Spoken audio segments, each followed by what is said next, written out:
I want them for your annotated bibliography, for example. They need to have been published in the last 10 years, all right? And the other thing I'd say is you can come down here and it says special limiters for your databases. And my advice would always be to come down and select, excuse me, not under publication type, over here under document type, to select article. And that way you don't get abstracts, you don't get chapters of books or book reviews or anything that won't help you, but you actually get stuff that's going to be useful. All right? Once you've done that, then you can start searching. The best thing I can say for searching for articles is practice. Just pick a topic and come in here and spend 20 or 30 minutes a couple of days practicing finding information.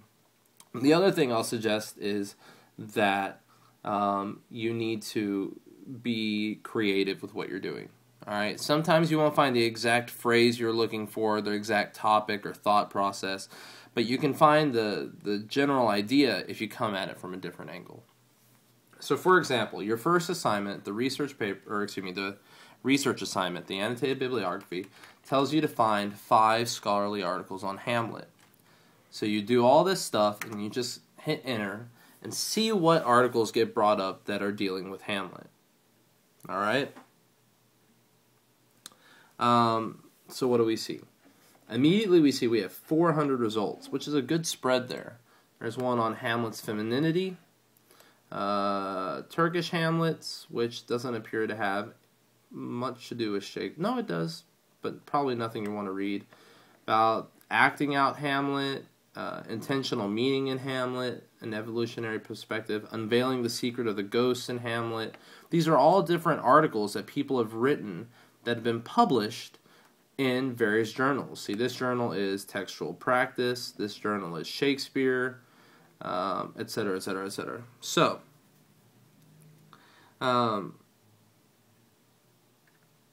that's how you bring up articles. The next thing you want to do is look at them, all right? So let's look at this one. Confessing Claudius, Sovereignty, Fraternity, and Isolation at the Heart of Hamlet. When you click on the article, it brings you this page where it has all the information about it, all right? And here it's got all the author, the source publication information, the date it was published, the volume, issue, page, etc., etc. A short abstract or summary of the article. This is an essay regarding the confession issue of Claudius in Hamlet. It examines a description of Hamlet where it depicts mainly a confession and failure of Claudius, etc., etc., etc. Looks at the practice of confession in England. So this is all the information about it. And once you're here, you can do a couple of things, all right? On the left side of the page, there will be a link. If you selected full text earlier, there will be a link where you can click on it, and it will bring up a PDF. It'll either be PDF or HTML, but it'll bring up a PDF file showing you the actual essay itself. So you can then read it. And if you're going to quote something, say you're going to... The good things about PDF files is that, let's say I was going to quote something off this first page here, all right? Notice, where is it? Actually, let's go to the second page. That'll be easier. The second page, let's say I wanted to quote this sentence. The practice of confession in late 16th century England had its roots in the sacrament of penance. All right. If you recall from MLA citation rules, you have to give the author and the page number. The good thing about PDF is that it's an exact photographic facsimile representation of the articles that originally occurred in the journal. So this is what it actually looked like when it was published. And so when you quote that, or you paraphrase this, or you summarize this, whatever you do, you've got the page number there. So if I put that in my paper, at the end of that sentence in my paper, I'd have a parenthetical citation that had the author's last name, stare it, and then a space, and then that page number, 740. So it actually looks something like this. Let me show you real fast.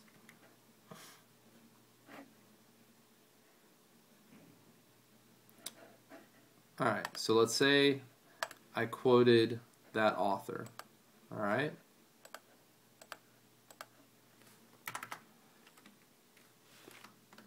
The practice, or actually let's do it this way. Yeah, no, this will work. The practice of, what was the quote? Practice of confession in late 16th century England. Glance back again. Had its roots in the sacrament of penance, excuse me. In the sac. Alright, so I put in my quotes to show that I'm done with my direct quotation. Open parentheses, give the author's last name, space, and then the page number. What was the page number? 740? Yeah. And so that's what the in-text citation will look for that. And that's why PDF files are really, really helpful. Alright? But once here, you can read it, and you can do a couple different things. You can print, you can email it to yourself, you can put it in a folder, you can save it to a floppy, it's not floppy drive, dear God, having a time-traveling brain lapse. You can save it to a flash drive or something like that. And you can do all of this from here as well too. Notice on the right-hand side of the page, this page we were at just before we clicked on PDF, you can see add to folder, print, email, save, etc., etc. Now something nice here, you recall that after writing your paper, at the end of it, come on down to a new page, you have to do a works cited page, alright? And so, remember works cited pages are formatted like this. You put works cited in the middle, hit enter, go back to the left side, make sure you're double spaced and you have the right font and everything, and then you just put your works cited entries, right? Well, something nice about Ebsco is it has a cite button here, and when you click on that, let me show you where that was again. It's over here on the right hand side. When you click on that, it'll bring up the citation entry for all the different major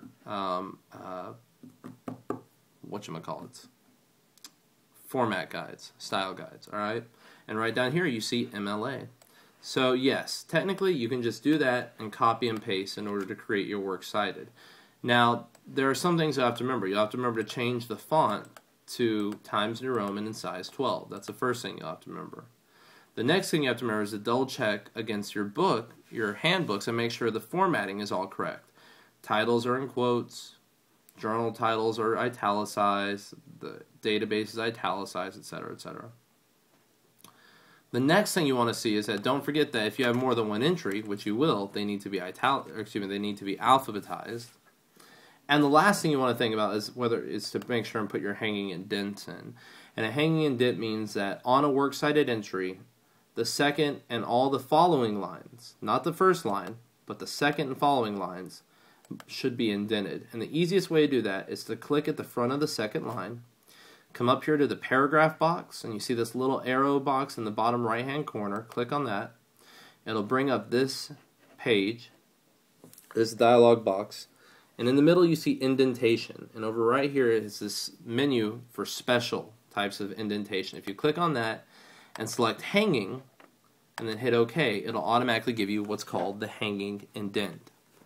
So you can use that cite button, but you want to make sure that you go back and sort of tweak everything to make it look the way it's supposed to. Alright, this is at its most basic level how you find sources, or how you find journal articles using these databases. Now, there are lots of things to keep in mind here.